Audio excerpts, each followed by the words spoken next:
নমস্কার বন্ধুরা, আজকের আমরা প্রত্যেকে কিন্তু যন্ত্র নির্ভর একটা আমাদের আবেগ, আমাদের অনুভূতি, আমাদের ভালোবাসা সমস্ত কিছু আমরা কিন্তু পরিবহন করছি যন্ত্রের মধ্য দিয়ে। প্রতিটা অনুভূতি কিন্তু এখন যন্ত্র দ্বারাই সম্ভব হচ্ছে। কিন্তু একটা সময় যখন এই যন্ত্র ছিল না, যখন আমরা চিঠির উপরে নির্ভর করতে হতো, তখনকার একটি আশ্চর্য ঘটনা আপনাদেরকে শোনাই।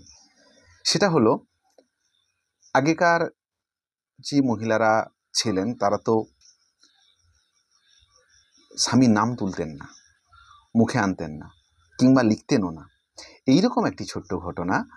এক পিয়ন তিনি একটি চিঠি পেয়েছেন, যে চিঠিতে উপরে একটি দাগ, তার নিচে আলতাতে লাল একটি দাগ। অ্যাড্রেসটা মোটামুটি করে বোঝা গেছে, কিন্তু কার নাম সেটা বোঝা যাচ্ছে না। উপরে দাগটা অনেকটা ছেদের মতো। তো সেই পিয়ন পড়েছেন মহাফাপরে, কি করা যায়।